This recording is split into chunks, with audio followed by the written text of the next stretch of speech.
Hello friends and students, welcome back to spotlight Marathi 2.0 मध्ये मी चंचल आपणा सर्वांचं स्वागत करत आहे। शब्दसिद्धीमध्ये आपण बघत आहोत प्रत्यय घटित शब्द आणि प्रत्यय घटितमध्ये आज जे प्रत्यय बघणार आहोत त्याच्यामध्ये संस्कृत, मराठी, उर्दू, अरबी, फारसी असे प्रत्यय आहेत। तर पहिले तर लक्षात घ्या की हे प्रत्यय काय आहे आपण थोडक्यात बघू की एखाद्या शब्दाच्या शेवटी येणारे जे अक्षर आहे, शब्द आहेत, त्या शब्दांना अक्षरांना काय म्हणायचं, प्रत्यय असे म्हणायचं असतं। आणि हे प्रत्यय आहेत वेगवेगळ्या भाषेमध्ये, मराठी आहेत, संस्कृत आहेत, उर्दू आहेत, अरबी, फारसी आहेत। मग हे प्रत्यय लागल्यानंतर त्या शब्दातून कशा पद्धतीने अर्थ निघत असतो हेही बघणार आहोत। त्याच्यामुळे सर्वप्रथम बघा आपण संस्कृत उपसर्ग बघतोय, सर्वप्रथम आपण संस्कृत प्रत्यय बघत आहोत। ओके, तर पहिले लक्षात घ्या अ हा प्रत्यय आहे आणि अ हा प्रत्यय शब्दाच्या शेवटी लागून येतो आणि तो काय बनत असतो, तो जेव्हा शब्दाच्या शेवटी लागून येतो तेव्हा तो अर्थ दर्शवितो, अपत्यार्थक अर्थ दर्शवितो। अपत्यार्थक अर्थ म्हणजे काय, तर अपत्य म्हणजे काय, मूल, बाळ। ओके, अपत्य म्हणजे काय, मूल किंवा बाळ। मग अपत्यार्थक अर्थ दर्शवित आहे म्हणजे काय, असं अपत्य दर्शवित आहे की त्या वंशातून आलेला असेल किंवा त्या व्यक्तीचं असेल।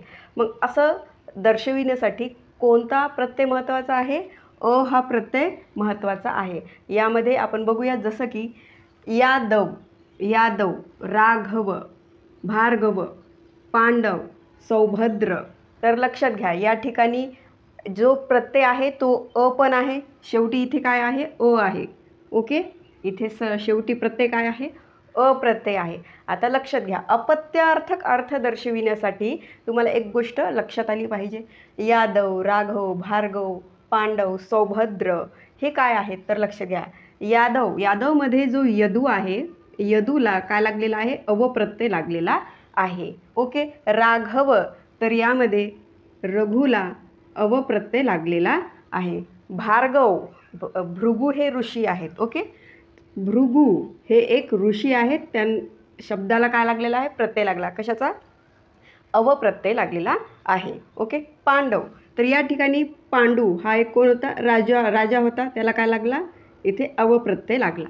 आणि सौभद्र, तर यामध्ये सुभद्र काय आहे, सुभद्र, याला काय लागलं, अव लागला किंवा अ लागला असं म्हणा। ओके, अ किंवा अव। तर या ठिकाणी एक गोष्ट लक्षात आली का तुमच्या, जेव्हा या यदू प्लस अव पासून काय झालं, मग यादव झालं। ओके, आलं लक्षामध्ये तुमच्या, यादव झालं म्हणजे कोण, तर यदू हा जो व्यक्ती आहे त्या व्यक्तीचं अपत्य कोण आहे, यादव आहे। ओके, आलं लक्षामध्ये। पण हे यदूपासून यादव होत असताना त्याला मदत कोणी केली, तर मदत केली ह्या प्रत्ययाने, अवप्रत्ययाने। ओके, नेक्स्ट बघा रघु, रघु हा राजा होता आणि या राजाला या रघुचा राघव करायचा आहे। ओके, रघु प्लस अव काय झालं, राघव झालं। हे राघव काय आहे, हे राघव अपत्य आहे, कोणाचं, या रघु नावाच्या व्यक्तीचं, रघु नावाच्या राजाचं। मग हे एखाद्या व्यक्तीचं अपत्य दर्शविण्यासाठी, अपत्य असल्याचा अर्थ दर्शविण्यासाठी जी प्रत्यय लावली, अव लावली किंवा अ लावली। ओके, आणि ती प्रत्यय लावल्यानंतर ते काय दर्शवित आहे, तो पूर्ण शब्द काय दर्शवित आहे, अपत्य दर्शवित आहे। ओके, तर या ठिकाणी बघा भृगु हे कोण होते, ऋषी होते आणि त्या भृगुपासून काय झालं, भार्गव झालं, भार्गव। ओके, आलं लक्षामध्ये तुमच्या की हे अपत्यार्थक कसं दर्शवित आहे ते। भृगु हे ऋषी होते। ओके, पण भृगूचे जे वंशज आहेत त्यांना काय म्हटलं जातं, भार्गव म्हटलं जातं। मग या भृगूचे वंशजांना भार्गव दर्शविण्यासाठी, भृगूचे जे वंशज आहेत त्यांना दर्शविण्यासाठी भार्गव म्हणलं। मग ते भार्गव म्हणण्यासाठी प्रत्ययाची मदत घेतली, अवप्रत्ययाची। ओके, आलं लक्षामध्ये तुमच्या। नेक्स्ट बघा पांडू हा राजा होता, सर्वांना माहीत आहे, महाभारताच्या काळामध्ये पांडूपासून काय झालं, पांडव झालं। ओके, पांडव शब्द काय दर्शवितो, पांडव हा पांडू राजाचं नाव दर्शवित नाही, तर पांडव हा असा शब्द आहे ज्याच्यातून आपल्याला हे कळून येतं की हे पाच भाऊ असलेले हे कोण आहेत, पांडव आहेत। ओके, पण ते कोणाचे पुत्र आहेत, पांडुराजाचे पुत्र आहेत। ओके, म्हणजेच कोण, हे जो पांडू राजा आहे त्यांचं जे अपत्य आहेत पांडव, हे असं दर्शविण्यासाठी, अपत्य असल्याचा अर्थ दर्शविण्यासाठी हे अवप्रत्यय इथे मदत करत असतो। ओके, पण एक इथे पॉईंट होतो। ओके, हे एक टिप इथे क्लिअर होते। आणि शब्दाच्या शेवटी असा अवप्रत्यय येतो, ह्या अ मध्येच अव प्रत्यय आहे. ओके, आलं लक्षामध्ये. ज्याच्यासाठी की काय दर्शवित आहे, एक अपत्य असल्याचा अर्थ दर्शवित आहे. कोणाचा अपत्य आहे? कोणीतरी राजाचा, कोणीतरी व्यक्तीचा अपत्य असल्याचं दर्शवित आहे जेव्हा हे प्रत्यय लावल्यानंतर. ओके, मग हे यादव, राघव, भार्गव, पांडव, सौभद्र हे काय आहेत? हे अपत्य दर्शविले आहेत. कोणाचे तरी मूल आहे, कोणाचे तरी वंशज आहेत, कोणाचे तरी बाळ आहेत हे. ओके, हे अपत्य दर्शविण्यासाठी असे प्रत्यय लावले जातात. पण मूळ शब्द काय असतो? मूळ शब्द हा एक व्यक्तीचं नाव असेल, पण त्याचे जेव्हा अपत्य दर्शविलं जातं त्याच्यासाठी प्रत्यय हे महत्त्वाचे आहेत. ओके, आय होप तुम्हाला कळाले की एका मूळ शब्दाला जेव्हा प्रत्यय लागल्यानंतर त्या प्रत्ययातून जे अपत्य अर्थक असलेला जो अपत्य असलेला अर्थ दर्शविण्यासाठी हे प्रत्यय एका शब्दामध्ये कशी मदत करत असतात ते. ओके, आय होप तुम्हाला समजलं आहे. ओके, आता आपण लक्षात घ्या. नेक्स्ट जो आहे सुभद्र. आता ही सुभद्र ही राणी होती आणि सुभद्र राणीचं जो अपत्य आहे तो कोण आहे? सौभद्र आहे. ओके, मग हे सौभद्र दाखवण्यासाठी काय केलेलं आहे? सौभद्र या ठिकाणी अवप्रत्यय इथे या ठिकाणी टाकलेला आहे. ओके, लक्षात. इथे थोडासा गोंधळ झालेला आहे की इथे इन प्रत्यय हा इथे युक्तार्थक आहे. तर याचे उदाहरणं जसे की शालीन, नवीन, कुलीन अशा पद्धतीनं होतं. ओके, आणि नेक्स्ट आहे जसं की इत प्रत्यय हा सुद्धा काय दर्शवित आहे? युक्तार्थक दर्शवित आहे, म्हणजे त्यातून युक्ती दर्शविली आहे. तर याचेही जो इत प्रत्यय शब्दाच्या शेवटी लागल्यानंतर त्यातून निघणारा अर्थ काय होत असतो? एक प्रकारे युक्ती दाखवितो, कल्पना दाखवितो, उक्ती दाखवत असतो. तर या ठिकाणी बघा जसं की दुःखित, मूर्छित, आनंदित. तर या शब्दाच्या शेवटी काय आहे? इत आहे. ओके, इत आहे. आणि या ठिकाणी मोठ्या ईची मात्रा, इथे मोठ्या ईची मात्रा आहे, तर इथे काय आहे? मोठा ई असून त्यामध्ये इन प्रत्यय आहे. ओके, आलं लक्षामध्ये तुमच्या? मान किंवा वान, आणि या प्रत्ययाचा मूळ अर्थ निघणार आहे युक्तार्थक, म्हणजेच त्या शब्दातून एक प्रकारची युक्ती दर्शविली जाईल, उक्ती दर्शविली जाईल, कल्पना दर्शविली जाईल. जसं की बुद्धिमान. ओके, आलं लक्षामध्ये तुमच्या? बुद्धी हा मूळ शब्द आहे, त्याला प्रत्यय काय लागला? मान हा प्रत्यय लागलेला आहे. एक युक्ती दाखवलेली आहे की तो व्यक्ती कसा आहे? बुद्धिमान आहे. एक विशेषण लावलेलं आहे. प्रत्यय लागल्यानंतर तो शब्द वाक्यामध्ये कसं काम करेल? एक विशेषणाचं काम करेल किंवा क्रियाविशेषणाचं काम करेल. तर या ठिकाणी लक्षात घ्यायचं, शब्दावरून लक्षात आलं पाहिजे की तो एक विशेषण आहे की क्रियाविशेषण आहे की नाम आहे. ओके, जसं की धनवान, विद्वान, श्रीमान. तर या ठिकाणी हा जो मान, वान हे जी प्रत्यय लागलेले आहेत हे काय दर्शवित आहे? एक प्रकारची कल्पना, युक्ती, उक्ती दर्शवित आहे. नेक्स्ट प्रत्यय आहे इक प्रत्यय, आणि हा इक प्रत्ययाचा मूळ अर्थ आहे संबंधार्थक, म्हणजे काहीतरी संबंध दाखविल्याचा अर्थ या इक प्रत्ययातून होणार आहे जेव्हा तो एखाद्या शब्दाच्या शेवटी लागून येईल तेव्हा.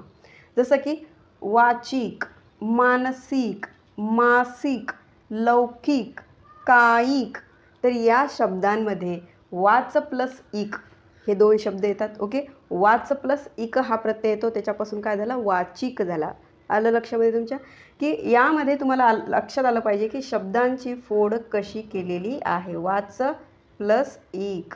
ओके, आता या ठिकाणी इथे च आहे, इथे ई आहे, इथे काय आहे? इथे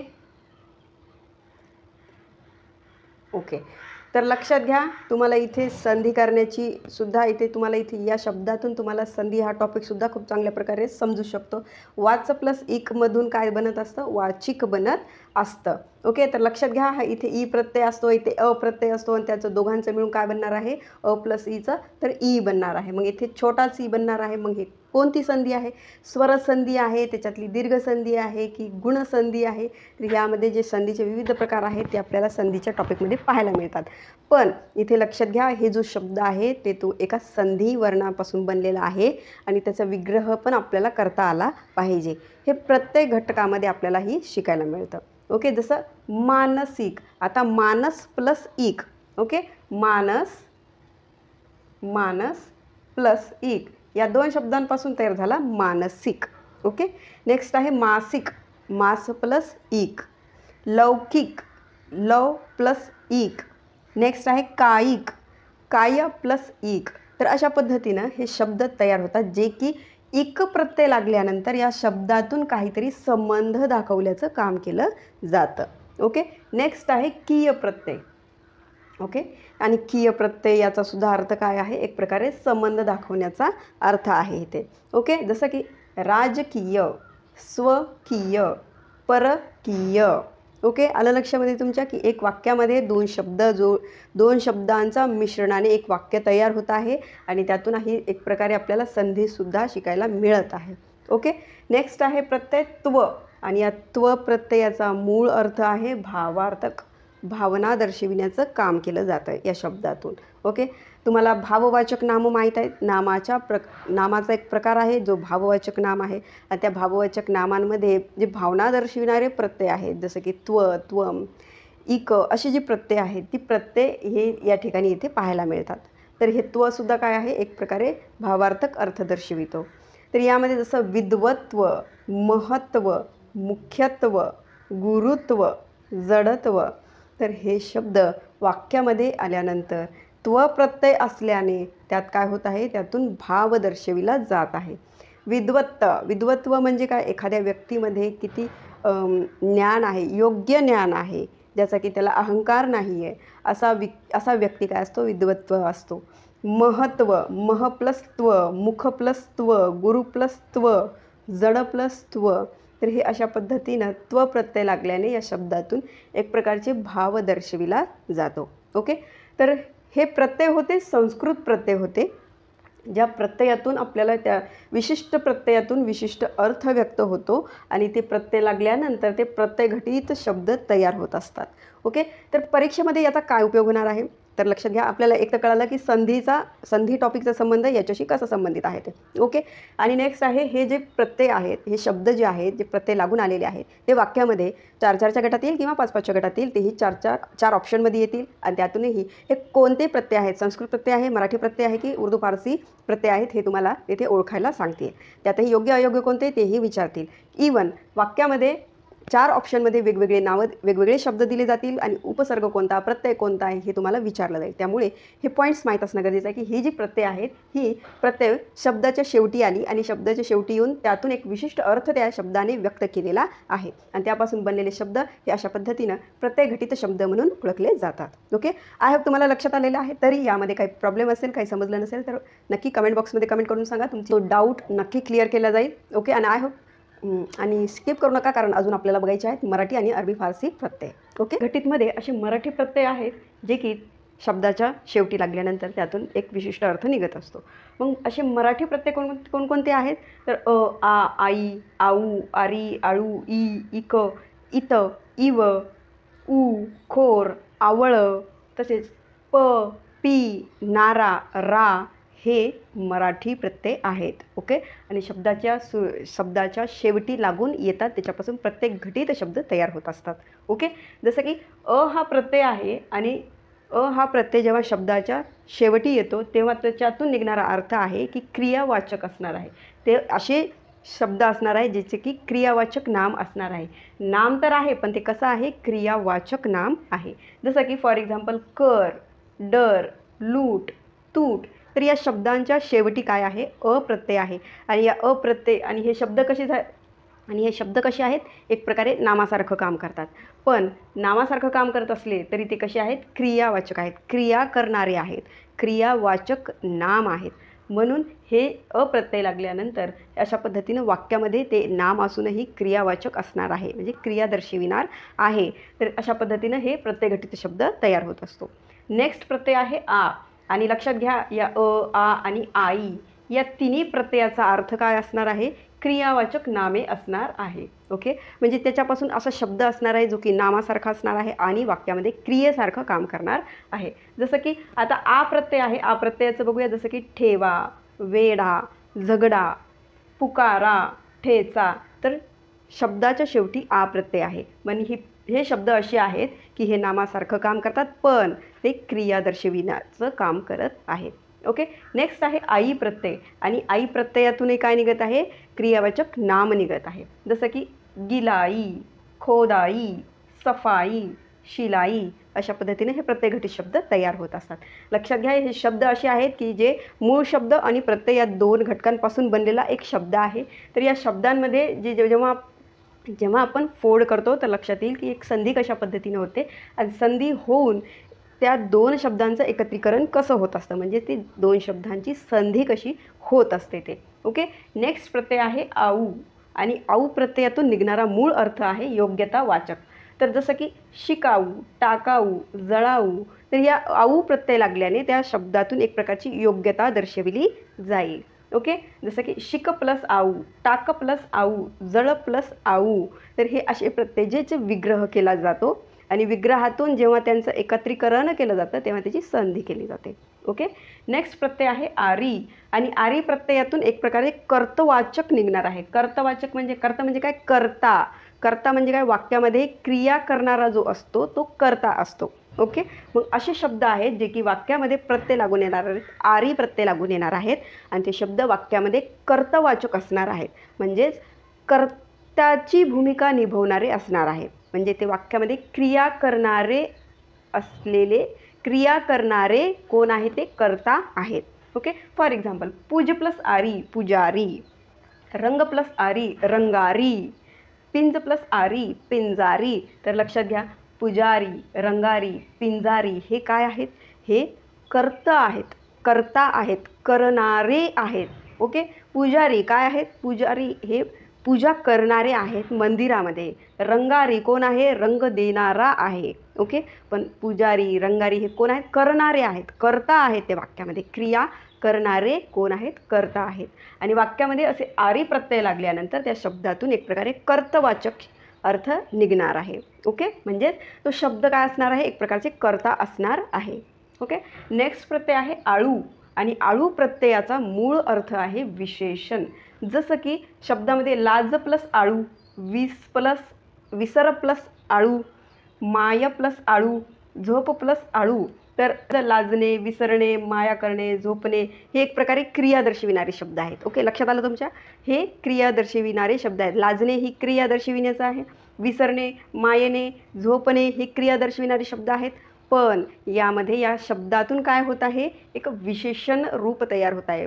कधी, जेव्हा आळू प्रत्यय लागल्यानंतर. ओके. म्हणजेच काय, आळू लागल्यानंतर लाजाळू बनत आहे, विसराळू बनत आहे, मायाळू, झोपाळू असे विशेषण बनत आहेत. विशेषण काय असतं, जे की नामाबद्दल अधिक माहिती सांगतं आणि नामाची व्याप्ती मर्यादित करत असतं. ओके. नेक्स्ट आहे ई प्रत्यय, आणि ई प्रत्ययातून काय दर्शविलं जाणार आहे, क्रियावाचक नाम दर्शविलं जाणार आहे. असं नाम आहे जे की क्रिया दर्शविण्याचं काम करणार आहे. जसं की फॉर एक्झाम्पल, बोली, उडी, कडी, रडी, बुडी या शब्दांच्या शेवटी कोणता प्रत्यय आहे, तर ई प्रत्यय आहे. त्यातही तो कोणता आहे, मोठा ई आहे. ओके. आणि मोठा ई आहे तर यांची जी मात्रा आहे ही कशाची मात्रा आहे, मोठ्या ईची मात्रा आहे. ओके. आणि हे शब्द जसे की बोल, उड, कड, रड, बूड हे शब्द वाक्यामध्ये क्रिया करण्याचं किंवा क्रिया दर्शविण्याचं काम करत आहे. पण जेव्हा ई प्रत्यय लागला, बोली, बोलचं काय झालं, बोली झालं, तर हे एक नामासारखं काम आहे. म्हणजेच असे शब्द आहेत जे की क्रिया पण आहे आणि नाम पण आहे. मग ती कशी आहेत, क्रियावाचक नामे आहेत. ओके. नेक्स्ट आहे इक प्रत्यय. ओके. आणि इक प्रत्ययमध्ये हे विशेषणासारखं काम करणार, ज्यातून ते प्रत्यय लागल्यानंतर तो शब्द ॲज अ विशेषण म्हणून काम करणार आहे. जसं की पड प्लस ईक पडीक, सड प्लस ईक सडीक, ठरव प्लस ईक ठराविक, खर्च प्लस ईक खर्चिक. तर अशा पद्धतीनं हे इक प्रत्यय लागल्यानंतर हे पूर्णतः शब्द कसा बनणार आहे, एक विशेषणासारखं त्यातून अर्थ निघणार आहे. नेक्स्ट प्रत्यय आहे इत प्रत्यय, आणि इत, इव, उ, खोर हे जे प्रत्यय आहेत हे सर्व प्रत्यय काय करत आहेत, ॲज अ विशेषणासारखं काम करत आहेत जेव्हा ते शब्दाच्या शेवटी लागून येतात. तर पहिला बघू इत प्रत्यय. इतमध्ये लखलखीत, चकचकीत, सराईत यामध्ये जो इत आहे, इत प्रत्यय तो एक विशेषणासारखं काम करत आहे, जो की एखाद्या नामाची अधिक माहिती सांगून त्याची व्याप्ती मर्यादित करेल. आणि इव प्रत्यय आहे, आणि इव प्रत्ययाचे शब्द जसे की पाळीव, कोरीव, रेखीव, घडीव, ओतीव हे शब्द विशेषणासारखं काम करणार आहेत जेव्हा त्याच्यामध्ये इव प्रत्यय लागेल तेव्हा. ओके. आता पाळणे, कोरणे, रेखणे, घडणे, ओतणे हे ज्या क्रिया आहेत यामध्ये या क्रियांना यांनी कसं केलेलं आहे, विशेषण केलेलं आहे. पण विशेषण कधी झालं, ते जेव्हा इव प्रत्यय लागला तर ह्या शब्दांचं स्वरूप कसं झालं, विशेषण झालं. त्याच्यामुळे प्रत्यय लागल्यानंतर त्या शब्दातून निघणारा जो मूळ अर्थ आहे तो कशा पद्धतीनं काम करतो वाक्यामध्ये, ॲज अ नाम, ॲज अ विशेषण, ॲज अ क्रिया विशेषण हे त्यावर जास्त महत्त्वाचं आहे. त्याच्यामुळे वाक्यामधला जो प्रत्यय आहे तो शब्दाचा अर्थ बदलण्याची ताकद ठेवत असतो. ओके. नेक्स्ट आहे ऊ प्रत्यय. मोठा ऊ आहे यामध्ये, तर याच्यापासून शब्द बनले जसं की लागू, झाडू, उतारू, भोंदू, चालू. हे जे शब्द आहेत हे विशेषणासारखं काम करणार आहेत.